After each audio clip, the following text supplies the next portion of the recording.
और मैं ये बताना चाहता हूं कि आज के समय हर संभव प्रयास किया जा रहा है कि विपक्ष की आवाज को दबाया जाए।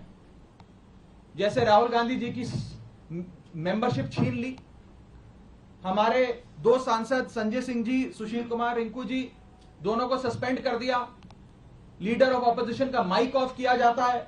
अगर कोई विपक्ष का साथी खड़े होकर अपनी बात रखता है तो सदन के अंदर खड़े मंत्री उन्हें धमकी देते हैं कि तुम्हारे घर इन्फोर्समेंट डायरेक्टरेट आ जाएगी, सीबीआई आ जाएगी, बैठ जाओ चुप करके।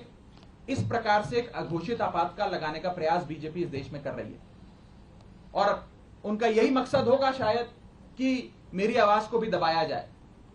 लेकिन मैं कहना चाहता हूं कि ये युवा आवाज है, अरविंद केजरीवाल की एक सिपाही की आवाज है, ये आवाज दबने वाली नहीं है। आप कार्रवाइयां मेरे खिलाफ जितनी मर्जी करिए, आरोप जितने मर्जी लगाइए, लेकिन ये आवाज ना दबेगी ना बंद होगी। और अंत में मैं हाथ जोड़कर बस इतनी विनती करना चाहूंगा आप सब मीडिया के साथियों से कि ये जो आप लगातार पिछले 3 दिन से बीजेपी के झांसे में आकर ये चला रहे हैं कि कोई फर्जीवाड़ा हो गया, फोर्ज सिग्नेचर हैं, मेरा आपसे हाथ जोड़कर निवेदन है कि इस प्रकार की झूठी खबरें ना चलाएं। मैं आपसे कहना चाहूंगा कि आप सच दिखाएं। आप लोग इस लोकतंत्र के चौथे स्तंभ हैं, कृपया कर बीजेपी के प्रोपेगेंडा में ना फंसें। एक छोटे सेक्शन ऑफ मीडिया ने जरूर एक प्रोपेगेंडा चलाने का प्रयास किया और मुझे मजबूरन उनके खिलाफ कानूनी कार्रवाई करनी पड़ेगी, क्योंकि ना रिकॉर्ड्स में, ना कंप्लेंट्स में, ना पार्लियामेंट्री बुलेटिन में कहीं भी फोर्जरी शब्द का प्रयोग किया गया है। और अंत में मैं इतना ही कहूंगा कि जिन जिन सांसदों ने मेरे खिलाफ फोर्जरी के आरोप लगाए, सदन के बाहर मैंने देखा कई सारे बीजेपी के लोकसभा के सांसदों ने बयान दिए, राज्यसभा के तो शायद किसी सांसद ने नहीं दिए, लेकिन लोकसभा के कुछ सांसदों ने मेरे खिलाफ ये बयान दिए। मुझे उनके खिलाफ भी मजबूरन कमेटी ऑफ प्रिविलेजेस में न्याय मांगने के लिए जाना पड़ेगा, उनके खिलाफ भी कंप्लेंट दर्ज करनी पड़ेगी और कोर्ट के बाहर भी, पार्लियामेंट के बाहर भी, न्यायपालिका में भी न्याय की गुहार लगानी पड़ेगी। और मैं हर संभव लड़ाई के लिए तैयार हूं। मैं बीजेपी से डरता नहीं और ना डरने वाला हूं। बहुत बहुत शुक्रिया।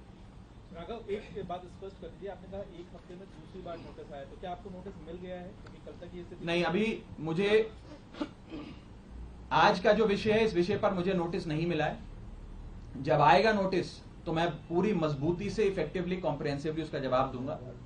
लेकिन पुराने वाले एक मसले पे मुझे एक नोटिस प्राप्त हुआ है, सोमवार को प्राप्त हुआ है और मैं उसका जवाब जरूर दूंगा। राघव, क्या रूल बुक ये कहती है कि बातचीत करके भी कंसेंट लेना होता है कि आप देखिए, मैं का नाम लिख रहे हैं, क्या रूल बुक ऐसा कहती है?